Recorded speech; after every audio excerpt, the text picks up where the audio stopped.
தண்ணீரிலிருந்து தான் தோன்றியது இந்த சமுதாயம், இந்த உயிரினம் அப்படிங்கிறத குறிப்பதற்காகத்தான் நாராயணன் அப்படின்னு சொல்லப்பட அந்த வார்த்தை உருவானது. 2019ஆம் ஆண்டு வரதர் சிலை எடுத்து அங்க எழுந்தருளி பல கோடிக்கணக்கான மக்கள் தரிசனம் பண்ணது உங்க எல்லாருக்குமே. காஞ்சிபுரத்துல 40 ஆண்டுகளுக்கு ஒரு முறை அவர் பிரசன்னமாவார். கும்பகோணத்துல 12 ஆண்டுக்கு ஒரு முறை அத்திவரதர் பிரசன்னமாவார். மங்களாசாசனம் செய்வது அப்படிங்கிறது யாரெல்லாம் பண்ணுவாங்க அப்படின்னா, 12 ஆழ்வார்கள் பண்ணுவாங்க. அதுக்கப்புறம் ஆச்சாரியர்கள் பண்ணுவாங்க. 12 ஆழ்வார்கள் யார் யாரு? முருகனுக்கு வேல் இருக்கு, அங்க என்ன இருக்கும்? திருநீறு பூசப்பட்டிருக்கும். திருமங்கை மன்னனுக்கும் வேல் உண்டு, ஆனால் அங்கே பெருமாளுடைய நாமம் தரிக்கப்பட்டிருக்கும். இப்போ இந்த 10 நாள் வைபவம் நடக்க போகுது இல்லையா, இது வடமேற்கு மூலையில ஊஞ்சல் தயார் பண்ணியிருக்காங்க. அங்கதான் ஒரு கிணற்றுல இருக்கக்கூடிய அத்திவரதரை எடுத்துட்டு மார்ச் 1ஆம் தேதியிலேருந்து 10ஆம் தேதி வரைக்கும் ஆராதனை பண்ண போறாங்க.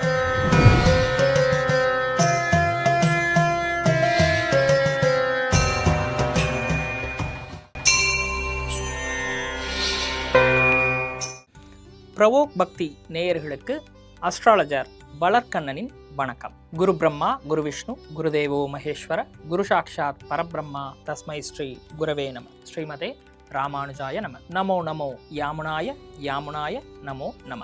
வரதா வரம்தா. வரதராஜ பெருமாள் அப்படின்னாலே நமக்கு ஞாபகம் வர்றது காஞ்சிபுரம். அங்க 2019ஆம் ஆண்டு வரதர் சிலை எடுத்து அங்க எழுந்தருளி பல கோடிக்கணக்கான மக்கள் தரிசனம் பண்ணது உங்க எல்லாருக்குமே தெரியும். சரி, கும்பகோணத்துல வரதராஜ பெருமாள் ஆலயம் இருக்கு, இங்க என்ன திடீர்னு வந்துருச்சு அப்படின்னு பலருக்கும் கேள்வியா இருக்கு இல்லையா? இது திடீர்னு வரல.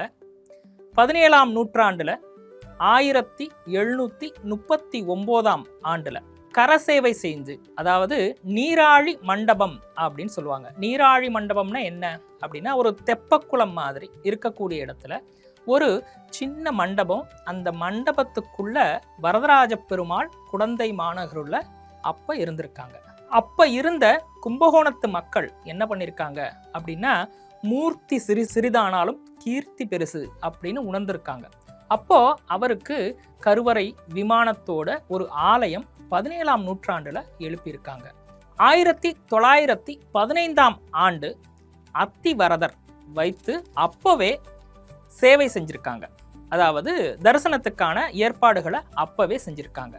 98 வருடங்களுக்கு பிறகு, அதாவது பல்வேறு காரணங்களால அது வைபவம் நடத்தல.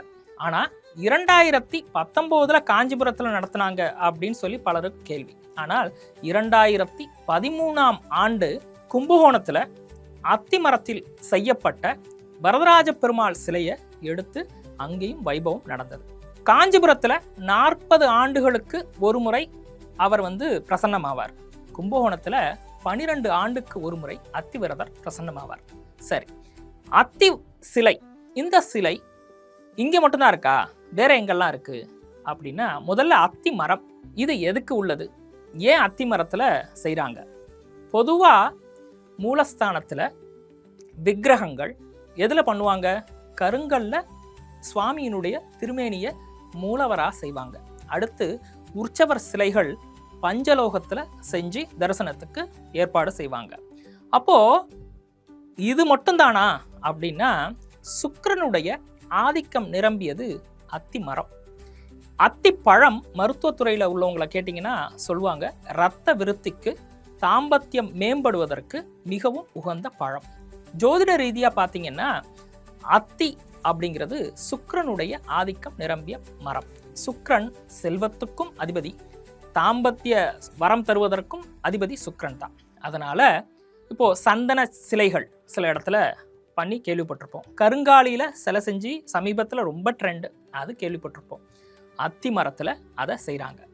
சரி, இன்னொரு கேள்வி, இது என்னங்க நீர்ல போயிட்டு அதை வைக்கிறாங்க அப்படின்னா, நாராயணன் அப்படிங்கிற வார்த்தை நாரம், அயனம் என்ற இரு வார்த்தைகளுடைய கூட்டு தான் நாராயணம். நாரம்னா என்ன? தண்ணீர். தண்ணீரிலிருந்து தான், தண்ணீர் என்ற நீர்நிலையிலிருந்து தான் இந்த உலகத்தில் உள்ள சக ஜீவராசிகளும் தோன்றியது அப்படின்னு நம்ம விஞ்ஞானம் சொல்லுது. ஆனால் அந்த காலத்திலே தண்ணீரிலிருந்து தான் தோன்றியது இந்த சமுதாயம், இந்த உயிரினம் அப்படிங்கிறத குறிப்பதற்காகத்தான் நாராயணன் அப்படின்னு சொல்லப்பட அந்த வார்த்தை உருவானது. அதனால தான் நீரில் அவரை கொண்டு வைக்கிறாங்க, அது பூஜை செஞ்சு வைப்பாங்க. சரி, இவரை எடுத்து வர்றதுக்கு ஒரு குறிப்பிட்ட காலத்தில் எடுத்து வந்து பூஜை செய்கிறாங்க.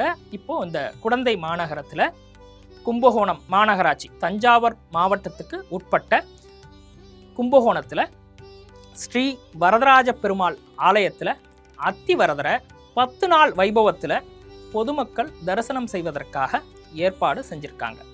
சரி, இந்த இடத்துக்கு எப்படி போகலாம் அப்படின்னா, கும்பகோணம் பேருந்து நிலையத்திலிருந்து கிட்டத்தட்ட 2 கிலோமீட்டர் தான். அதே போல் கும்பகோணம் ரயில்வே ஸ்டேஷன்லேருந்து 2 கிலோமீட்டர் தூரத்தில் உள்ளதான் இந்த ஆலயம். அப்போது இந்த வரதராஜ பெருமாள் வருகின்ற மார்ச் 1ஆம் தேதி முதல் 10ஆம் தேதி வரை என்னென்ன நடக்க போகுது அங்கே வைபவங்கள் அப்படின்னா, தைலக்காப்பு நடக்க போகுது, புஷ்ப சேவை நடக்க போகுது, 4000 திவ்ய பிரபந்த பாராயணம் நடக்க போகுது, அதுபோல் இரவு நேரத்தில் ஊஞ்சல் சேவை நடக்க போகுது. இந்த புஷ்ப சேவை, தைலக்காப்பு இதெல்லாம் பக்தர்களே தங்களுடைய கரங்களால் செய்வதற்கும் ஏற்பாடு செய்யப்பட்டுள்ளது. காஞ்சிபுரத்தில் வரதராஜ பெருமாள் இருக்கார். அவர் அத்திமரத்தில் செய்யப்பட்டவர்.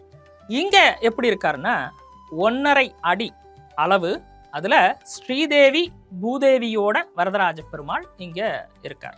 அதே போல் மயிலாடுதுறைக்கு அருகில் உள்ள கோழி குத்தி அப்படின்னு சொல்கிற இடத்துல வானமுட்டி பெருமாள் அப்படிங்கிறவரும் அத்திமரத்தால் செய்யப்பட்டவர். அங்கேயும் அத்திமரத்தில் உண்டு.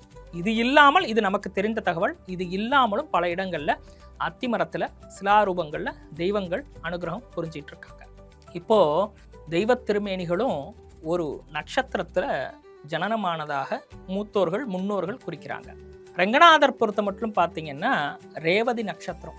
காலபுருஷ தத்துவம் ஜோதிடத்தின் அடிப்படையில் 12ஆம் பாவத்தை குறிப்பது ரேவதி நட்சத்திரம். ரேவதி நட்சத்திரம் தான் ரெங்கநாதர் ஜனித்த நட்சத்திரம் என்றும் நூல்கள் குறிப்பிடுது. வரதராஜர் எதில் இருக்கார்? அதனால ரேவதியை குறிக்கக்கூடிய உடல் அவயம் எது அப்படின்னா கால் பாதங்கள். அதனால தான் ரெங்கநாதரை வழிபாடு செய்யும் போது பாதத்தை பார்த்து வழிபாடு செய்ய சொல்றாங்க.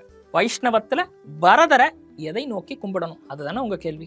வைஷ்ணவத்தில் காஞ்சிபுரம் வரதராஜ பெருமாள் ஹஸ்த நட்சத்திரத்தில் அவதாரம் செய்தவர். அதாவது மனிதர்களுக்கு ஜனனம், சுவாமிகளுக்கெல்லாம் அவதாரம் தான். அவர் ஹஸ்த நட்சத்திரத்தில் அவதாரம் செய்தவர். அதனால ஹஸ்த நட்சத்திரம் என்பது உள்ளங்கையை குறிக்கும். அதனால தான் அவருடைய உள்ளங்கையில கரத்துல மா சூச அப்படிங்கிற ஒரு வேத வாக்கியம், பகவத்கீதையில் உள்ள சரம ஸ்லோகத்தில் உள்ள ஒரு ஸ்லோகம் அவருடைய கரங்கள்ல பதிக்கப்பட்டிருக்கும். இப்போ உப்புளியப்பன் கோயில், அங்க பாத்தீங்கன்னா நின்றகோல பெருமாள் தான். அவர் பார்த்தீங்கன்னா மாம் ஏகம் சரணம் பிரஜ அப்படிங்கிற ஒரு வாக்கியம் அவருடைய கையில பொறிக்கப்பட்டிருக்கும். அதே போல வரதராஜ பெருமாளுக்கு இந்த வாக்கியம் எழுதப்பட்டிருக்கு. இந்த வாக்கியத்தின் பொருள் என்ன? நீ எதற்கும் கவலைப்படாத, டோன்ட் வரி, என்ன சரணாகதி பண்ணு, நான் உன்னை காப்பாற்றுறேன், ப்ரிவென்ட் பண்ணுறேன். இதுதான் அதனுடைய பொருள். அதனால உள்ளங்கை பார்த்து வழிபாடு செய்வது மிக மிக சிறப்பு. ஒவ்வொரு வரதரும் ஒவ்வொரு ஊரில் ஒவ்வொரு நட்சத்திரம் அன்னைக்கு கொண்டாடப்படுது. அது வேற சில ஆகம காரணங்களால கொண்டாடப்படுது அப்படிங்கிறது ஒரு தகவல். சரி, இப்போ வைஷ்ணவ சம்பிரதாயத்தில் நிறைய திருக்கோலங்கள் சுவாமிக்கு உண்டு. என்ன திருக்கோலங்கள்? 4 விதம் உண்டு. நின்ற கோலம், நடந்த கோலம், கிடந்த கோலம், இருந்த கோலம். நின்ற கோல நாராயணன் அப்படிங்கிறது யார் யார் அப்படின்னா வரதர், உப்புளியப்பன், ஸ்ரீனிவாச பெருமாள், இவங்கெல்லாம் பார்த்தீங்கன்னா நின்ற கோலத்தில் சேவை சாதிப்பாங்க. அடுத்து இருந்த கோலம். இருந்த கோலம்னா என்ன? இப்போ நரசிம்மர்லாம் பார்த்தீங்கன்னா வைகுந்தநாதர், பரமபதநாதர், இவங்கெல்லாம் பார்த்தீங்கன்னா அமர்ந்த கோலத்தில் இருப்பாங்க. இதுதான் இருந்த கோலம் அப்படின்னு சொல்றாங்க. அடுத்து பார்த்தீங்கன்னா கிடந்த கோலம். கிடந்த கோலம்னா என்ன? இப்போ ஸ்ரீரங்கத்தில் சயன கோலத்தில் இருக்கார் இல்லையா? கும்பகோணத்தில் பார்த்தீங்கன்னா சாரங்கராஜா, அவரும் சயன கோலத்தில் இருக்காரு. அதே போல பரிமள ரங்கநாதர் மயிலாடுதுறையில் அவரும் சயன கோலம் அதில் இருக்கார். இதெல்லாம் கிடந்த கோலம் அப்படின்னு பேர். அடுத்து நடந்த கோலம். நடந்த கோலம்னா என்ன அப்படின்னா வாமனர், திரிவிக்ரமர், இவங்க எல்லாமே பார்த்தீங்கன்னா ஒரு ஸ்டெப் அப்படி எடுத்து வச்ச மாதிரி இருக்கும். இதுதான் நடந்த கோலம் அப்படிங்கிறது. சரி, நம்ம கும்பகோணம் வரதராஜ பெருமாள் என்ன கோலம்? நின்ற கோலத்தில் இருக்கக்கூடிய பெருமாள். இப்போ பெருமாள்ல நிறைய கோலம் இருக்கு. புதன்கிழமை வழிபாடு பண்றாங்க, சனிக்கிழமை வழிபாடு பண்றாங்க. ஒவ்வொருத்தர் ஒவ்வொரு தன்மையில ஒவ்வொரு நாள் அவங்கவுங்களுக்கு உரித்த நாளை எடுத்துக்கிறாங்க. சுவாமிக்கு அந்த நாள்லாம் இருக்கா அப்படின்னா 7 தினங்களுமே அவருக்கு உரித்தது தான். எல்லா காலமும் அவருக்கு உரித்தது தான். நவகிரகங்களை பொறுத்த மட்டும் பார்த்தீங்கன்னா சைவ ஆலயங்களில் மட்டும்தான் நவகிரக சன்னதி. ஆனால் விஷ்ணு ஆலயங்களில் பார்த்தீங்கன்னா நவகிரக சன்னதி கிடையவே கிடையாது. ஏதோ ஒரு இடம் தமிழ்நாட்டில் ஒரே ஒரு ஆலயத்தில் மட்டும் இருக்குது. அது இப்போ தேவையில்லை. பட் வைஷ்ணவத்தை பொறுத்த மட்டும் காத்தல் கடவுளுங்கிறதுனால விஷ்ணுவனுடைய உடலே 12 பாவங்களாகவும் நவகிரகம் அவருக்குள்ளே இருப்பதாகவும் ஐதீகம். அதனால் இவருக்கு எந்த நாளில் வேணாலும் வழிபாடு பண்ணலாம், எப்போ வேணால் பண்ணலாம். சரி, இப்போது இவர் என்ன அம்சத்தில் இருக்கார் அப்படின்னா, உத்தமர் கோயில் அப்படின்னு சொல்லி திருச்சிக்கு அருகாமையில் ஒரு ஊர் இருக்குது. அங்கே சப்த குரு சேத்திரம் அப்படின்னு ஒரு பேர். அங்கே 7 விதமான குருமார்கள் இருப்பது அங்கே உள்ள வரலாறு. சரி, 7 குரு என்னென்ன அப்படின்னா, சிவகுருவாக தட்சிணாமூர்த்தி இருக்கார், சக்தி குருவாக சௌந்தரநாயகி இருக்காங்க, அடுத்து பார்த்தீங்கன்னா பரபிரம்ம குருவாக பிரம்மா இருக்கார், அடுத்து பார்த்தீங்கன்னா பிரணவ குருவாக முருகன் இருக்கார், அடுத்து பார்த்தீங்கன்னா தேவகுருவாக பிரகஸ்பதி இருக்கார், அசுர குருவாக சுக்கிரன் இருக்கார். அங்கே விஷ்ணு குருவா இருப்பது யார் அப்படின்னா வரதராஜ பெருமாள் தான். அப்போது வரதராஜ பெருமாள் எங்கெல்லாம் பிரசித்தம் அப்படின்னா, காஞ்சிபுரத்தில் வரதராஜ பெருமாள் ரொம்ப ரொம்ப மிக மிக பிரசித்தமான ஒரு ஆலயம். அதற்கு பிறகு பார்த்தீங்கன்னா கும்பகோணத்தில் பிரசித்தம். அடுத்து பார்த்தீங்கன்னா ஐயம்பேட்டையில் பசுபதி கோயில் அப்படின்னு சொல்லி ஒரு ஆலயம் இருக்குது. அங்கேயுமே வரதராஜ பெருமாள் ரொம்ப பிரசித்தம். கும்பகோணத்திலே மேலக்காவிரின்னு ஒரு இடம் இருக்குது. அங்கேயுமே ஒரு வரதராஜர் இருக்கார். அது இல்லாமல் குடந்தைக்கு அருகில் உள்ள திருநாகேஸ்வரத்திலையும் ஒரு வரதராஜ பெருமாள் இருக்கார். இது இல்லாமல் தமிழகம் எங்கும் பல வரதராஜ பெருமாள் இருக்காங்க. ஆனால் இவங்க எல்லாருக்கும் காஞ்சிபுரம் ஹெட் ஆஃபீஸ்னா அங்கேருந்து அவருடைய அனுகிரகம் எங்கிருந்து வேணாலும் அருள்வாளிக்கக்கூடிய வண்ணம் இருக்கார் வரதராஜ பெருமாள். இப்போ இன்னொரு கேள்வி உங்களுக்கு எழலாம், இது மங்களாசாசனம் பெரியோர்களால் செய்யப்பட்ட ஆலயமா அப்படின்னு. மங்களாசாசனம் செய்வது அப்படிங்கிறது யாரெல்லாம் பண்ணுவாங்க அப்படின்னா, 12 ஆழ்வார்கள் பண்ணுவாங்க, அதுக்கப்புறம் ஆச்சாரியர்கள் பண்ணுவாங்க. 12 ஆழ்வார்கள் யார் யார்? எப்படி சைவத்தில் நாயன்மார்கள் இருக்காங்களோ அது மாதிரி வைஷ்ணவத்தில் 12 ஆழ்வார்கள். பொய்கையார், பூதத்தாழ்வார், பேயாழ்வார், இது போல் நம்மாழ்வார், திருமங்கையாழ்வார், இது மாதிரி 12 பேர். இப்போது வைஷ்ணவத்தை பொறுத்த மட்டும் பார்த்தீங்கன்னா ஆழ்வார்கள், ஆச்சாரியர்கள் அப்படின்னு சொல்லி இருக்குது. சரி, இந்த ஆழ்வார்கள் 12 பேர், அது நீங்கள் பல இடங்களில் அதை அவங்களுடைய புராணங்கள் அதெல்லாமே தெரியும். சரி, ஆச்சாரியர்கள் அது யாரு அப்படின்னா, வைஷ்ணவத்தில் குரு பரம்பரை அப்படின்னு ஒன்று உண்டு. அந்த குரு பரம்பரைக்கு முதல் குரு வைஷ்ணவத்தில் யாரு அப்படின்னா பெரிய பெருமாள் அப்படின்னு சொல்கிற நம்பெருமாள், பெரிய பிராட்டி, அதுக்கப்புறம் சேனை முதலி, சேனை முதலியுடைய அம்சமாக அடுத்து பிறந்த நம்மாழ்வார், நம்மாழ்வாருக்கு அடுத்து நாதமுனிகள், நாதமுனிகளுக்கு அடுத்து உய்யகொண்டார், உய்யகொண்டாருக்கு அடுத்து மணக்கால் நம்பி, மணக்கால் நம்பிக்கு அடுத்து ஆளவந்தார், ஆளவந்தாருக்கு அடுத்ததாக பெரிய நம்பிகள், பெரிய நம்பிகளுக்கு அடுத்ததாக ராமானுஜர், ராமானுஜருக்கு அடுத்ததாக பெரும் புரட்சி வைஷ்ணவத்தில் தோன்றியது. அது என்ன புரட்சி அப்படின்னா, ராமானுஜருக்கு திருமுடி திரு அடி அப்படி சம்பந்தம், ஆச்சாரிய சம்பந்தம் என்று சொல்வார்கள். எப்படி பிஃபோர் கிறிஸ்ட் ஆஃப்டர் கிறிஸ்ட் அப்படின்னு நம்ம பிரிக்கிறோமோ அதுபோல வைஷ்ணவத்தில் ராமானுஜருக்கு முன் ராமானுஜருக்கு பின் அப்படின்னு கூட பிரிக்கலாம். சில பேர் அப்படியும் பிரிப்பாங்க. ராமானுஜருடைய திருமுடி சம்பந்தம் அப்படிங்கிறது பெரிய பெருமாள் முதலாக பெரிய நம்பி வரை உள்ளவங்க ராமானுஜருடைய திருமுடியை சார்ந்தவர்கள். அதற்கு பிறகு வந்தவர்கள் எல்லாம் எம்பார், நஞ்சியர், நம்பெருமாள், இவங்க எல்லாமே திரு அடியை சார்ந்தவர்கள். எல்லாருமே அவருடைய தேகத்திலே தான் வச்சிருக்கார். அவர் தான் ராமானுஜர். ராமானுஜர் தான் வைஷ்ணவத்தின் ஒரு மடாதிபதியாக, உலகெங்கும் பறைசாற்றிய மிகப்பெரிய மடாதிபதியாக, பெரும் சாம்ராஜ்யத்தை, வைஷ்ணவத்தை முழுமுதற் தெய்வமாக கொண்டாட காரணமானவர் ராமானுஜர் ஆவார்.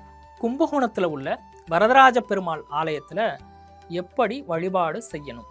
அப்போது இது ஒரு கேள்வி இல்லையா? பலருக்கும் இது கேள்வி. இந்த சுவாமி எங்கே இருக்காரு அப்படின்னா தெற்கு பார்த்து இருக்கார். எப்பவுமே ஒரு தெய்வத்தை, இப்போ ஒரு சிவாலயம் எடுத்தா கணபதி, நந்தி, அதிகார நந்தி, அப்புறம் மூலஸ்தானத்துக்கு போய் வணங்குவோம். வைஷ்ணவத்துல ஒரு சம்பிரதாயம் உண்டு. என்னது?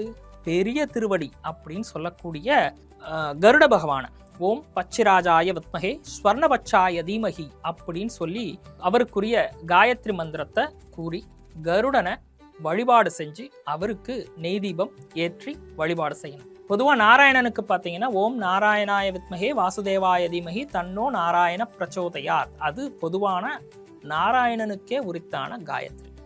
அதை கூறி வழிபாடு செய்யலாம். அதுவும் தெரியல அப்படின்னா ஓம் நமோ நாராயணாய, அதுவே போதும். சரி, வரதராஜருக்குன்னு என்ன இருக்கு? ஸ்ரீ வரதராஜ ஸ்தோத்திரம் அப்படின்னு தெரிஞ்சவங்க அதை சொல்லலாம். வரதராஜருக்குன்னு ஒரு காயத்ரி மந்திரம் இருக்கு.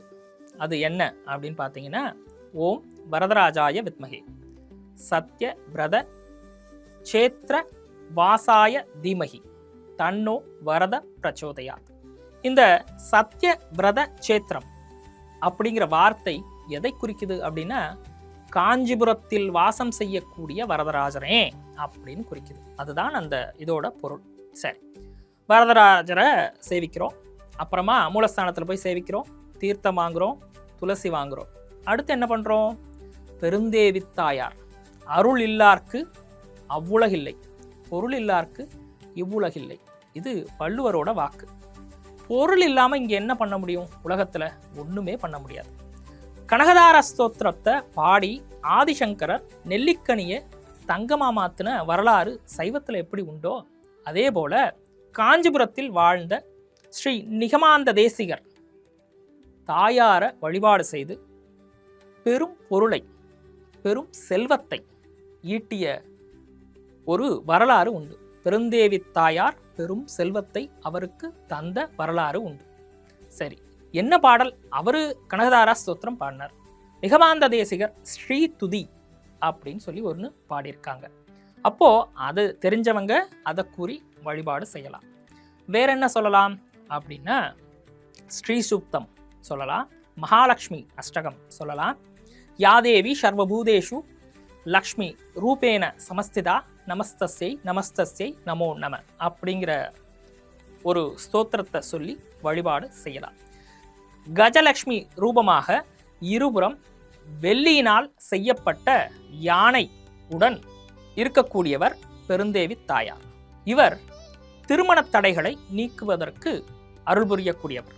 இவருக்கு 21 விரலி மஞ்சள் வெள்ளிக்கிழமைகளில் அவருக்கு மாலை சூட்டி வழிபாடு செய்து வர கைகூடாத திருமணமும் கைகூடும் என்பது கண்கண்ட வரலாறு.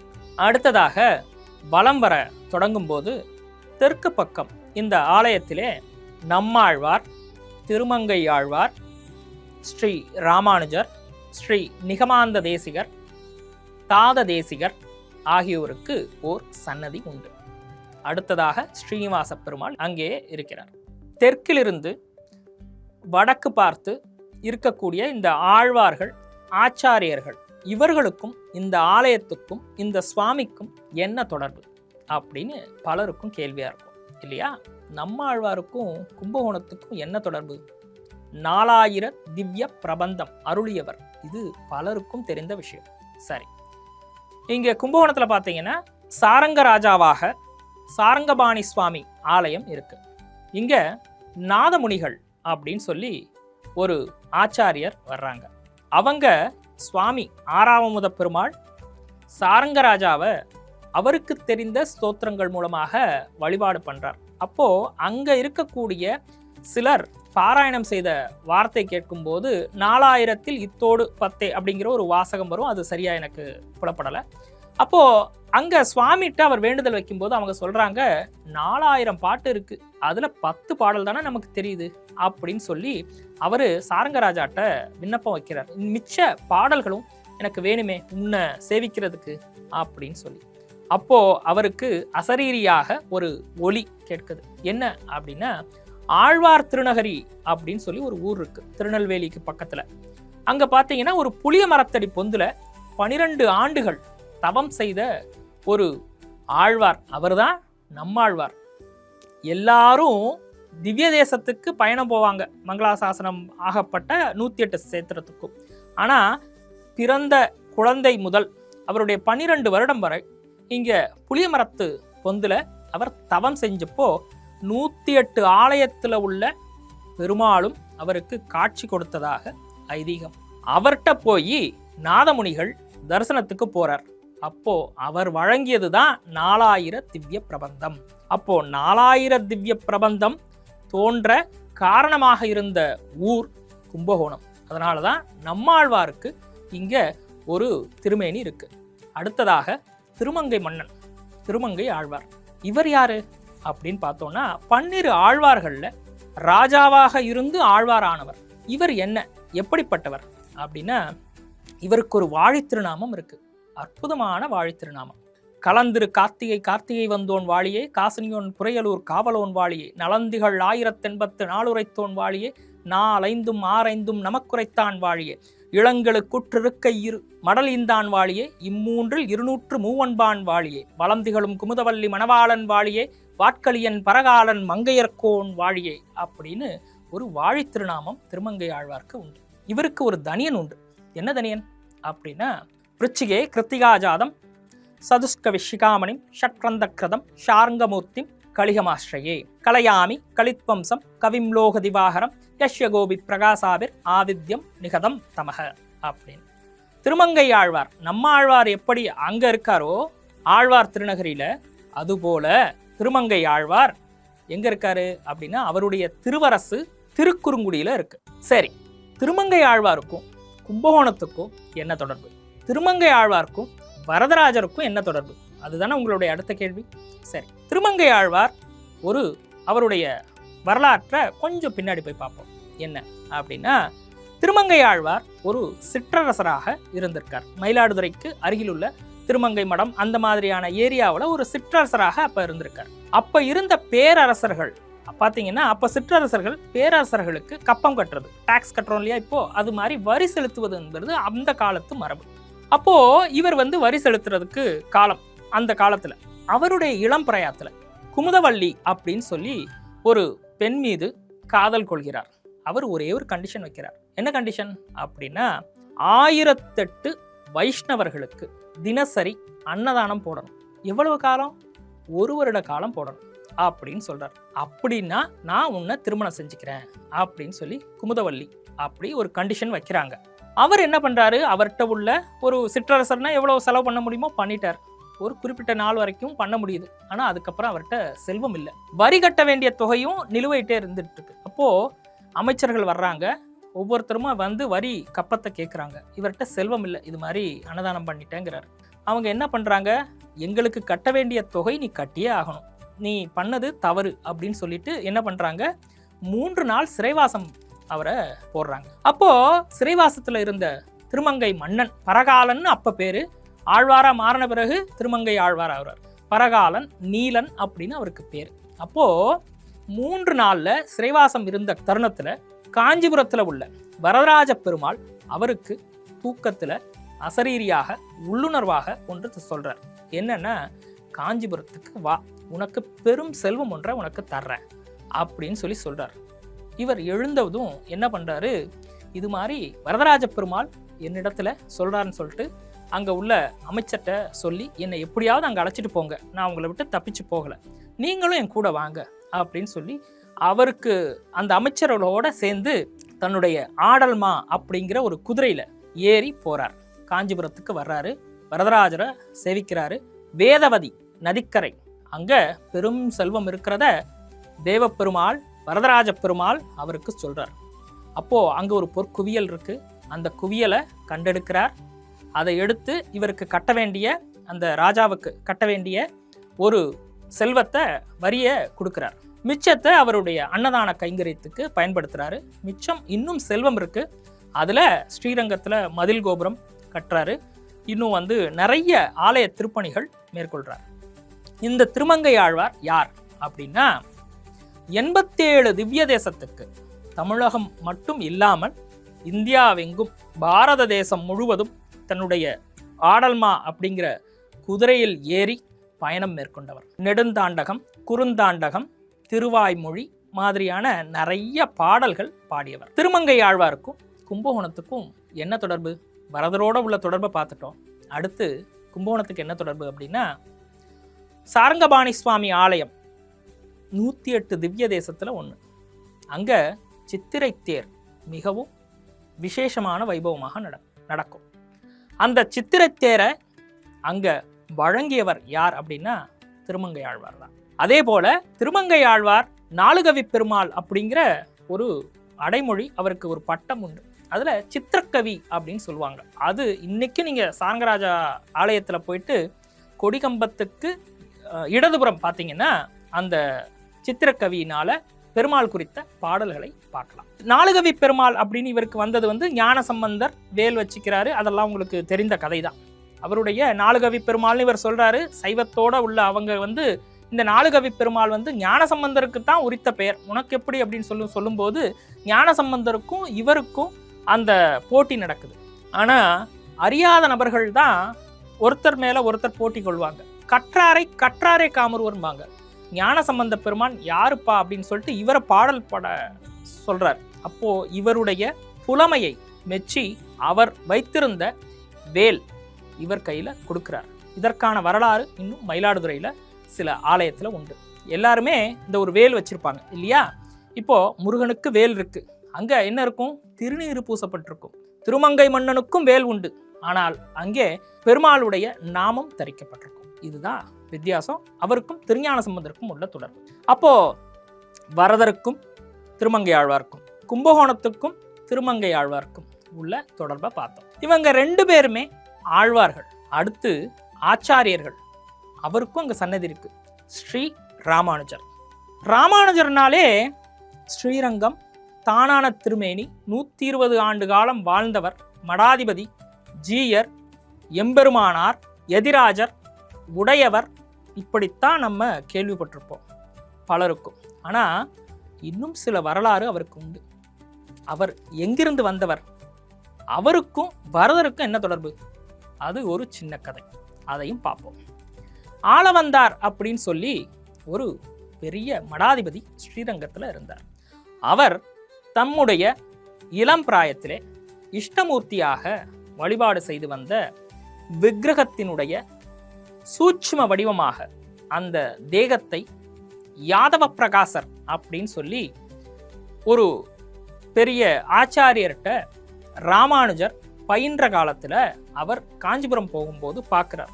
ஆனால் இவங்க 2 பேருக்குள்ளேயும் பேச்சு அங்கே நடைபெறலை. ஆனால் ஆளவந்தார் அப்பவே முடிவு செய்திடுறார், ஸ்ரீரங்கத்தின் மடாதிபதியாக பொறுப்பேற்க மிகவும் தகுதி வாய்ந்த நபர் ராமானுஜர் அப்படின்னு சொல்லி இவர் வந்துடுறார். ஆளவந்தார் தம்முடைய இறுதி காலத்திலே வைகுண்டம் போவதற்கு முன்னம் அவருடைய சீடர் மகாபூரணர் பெரிய நம்பி அவர்களை அழைச்சி, இது மாதிரி காஞ்சிபுரத்தில் யாதவ பிரகாசர் அப்படின்னு சொல்லி ஒருத்தர்கிட்ட ராமானுஜர் அப்படின்னு ஒருத்தர் இருக்கார், அவரை அழைச்சிட்டு வாங்க, மடாதிபதியாக இங்கே நியமிக்கணும் அப்படின்னு சொல்லி அவர்கிட்ட இன்னும் ஒரு அரையர் அவர்கிட்டையும் சொல்லி அனுப்புகிறார். இங்கேருந்து அரையர், பெரிய நம்பிகள் இவங்கெல்லாம் காஞ்சிபுரம் போகிறாங்க. அங்கே வரதராஜர்கிட்ட அவருக்கு இஷ்டம் காஞ்சிபுரம் வரதராஜ பெருமாள். அங்கிருந்து வர்றதுக்கு ராமானுஜருக்கு விருப்பம் இல்லை. ஏன்னா வரதராஜ பெருமாளோடே கலந்து அவருடைய பக்தி இருக்கு அவருடைய இளம் பிராயத்தில். உடனே என்ன பண்ணுறாங்க இந்த அரையர், திருக்கச்சி நம்பின்னு சொல்லிட்டு வரதராஜ பெருமாளோட நம்ம மனிதர்கள்ட்ட பேசுகிற மாதிரி வரதராஜ பெருமாள்கிட்ட பேசக்கூடியவர் திருக்கச்சி நம்பிகள். அவர்கிட்ட ஒரு விண்ணப்பம் வைக்கிறாங்க. இது மாதிரி ரங்கநாதர் இங்கே காஞ்சிபுரத்தில் போய் இங்கே விண்ணப்பம் வைக்க சொன்னாங்க, வரதராஜர்கிட்ட சொல்லி அவரை அழைச்சிட்டு வரணும் ராமானுஜர்னு சொல்லி அப்படின்னு அவர்கிட்ட சொல்கிறாங்க. அவர்கிட்ட வரதராஜ பெருமாள்கிட்ட சேவிக்கிறாங்க இந்த அரையர், பெரிய நம்பிகள் இவங்கெல்லாம் சேவித்த உடனே, சரி எம்முடைய ராமானுஜனை உமக்கு தந்தோம் அப்படின்னு வரம் தர்றார். யாரு? வரதராஜ பெருமாள். அப்போது அங்கேருந்து ராமானுஜர் புறப்பட்டு மடாதிபதியாக பொறுப்பேற்க வர்றார். பெரிய நம்பிகள் அவரை அழைச்சிட்டு வர்றாங்க. வர்ற நேரத்தில் வைஷ்ணவத்துக்கு ஒரு சம்பிரதாயம் உண்டு, பஞ்ச சம்ஸ்காரம் அப்படின்னு சொல்லி சங்கு சக்கரத்தெல்லாம் பதித்து இன்னும் சில சடங்குகள் உண்டு. அவர் என்ன சொல்கிறாரு, ஸ்ரீரங்கம் வரைக்கும் என்னால் பொறுக்க முடியாது, எனக்கு இப்போவே இங்கேயே செய்யுங்க, ஏன்னா எனக்கு மனம் மாறிடும், அல்லது உங்களுக்கு மனம் மாறி காலத்தால் உள்ள வைஷ்ணவத்தில் நுழைய முடியாமல் போயிடுச்சுன்னா என்ன பண்ணுறது அப்படின்னு சொல்லி சென்னைக்கு அருகில் மதுராந்தகம் அப்படின்னு ஏரிகாத்த ராமர் ஆலயத்தில் பெரிய நம்பிகள் ராமானுஜருக்கு பஞ்சசம்ஸ்காரம் செய்து அங்கிருந்து காஞ்சிபுரம் வரதராஜனுடைய உத்தரவு பேரில் தேவப்பெருமாள் அப்படின்னு அவரை சொல்கிறோம். அவர்கிட்டேருந்து அழைச்சிட்டு ராமானுஜரை ஸ்ரீரங்கத்துக்கு கொண்டு வர்றாங்க. அப்புறம் அவர் மடாதிபதியாகி ஸ்ரீரங்கத்தில் திருவிழாக்கள் உற்சவங்கள் நடக்கிறதுக்கு 74 சிம்மாதிபதிகள், நஞ்சியர், எம்பார், இது மாதிரி நிறைய பேரை வச்சு ஒவ்வொருத்தருக்கு ஒவ்வொரு விதமான பணிகள் கொடுக்குறாங்க. ஆனாலும் 120 வருட காலம் அவர் அங்கே இருக்கார். அவருடைய காலத்தில் தானான திருமேனியாக இன்னைக்கும் அங்கிருந்து அருள்பாலிச்சிட்டு இருக்கார். ஸ்ரீரங்கத்திலே இருந்தாலும் அவருடைய தானான திருமேனி பச்சை கற்பூரம் தைலக்காப்பு போட்டு இன்னைக்கும் அங்கே இருக்கு.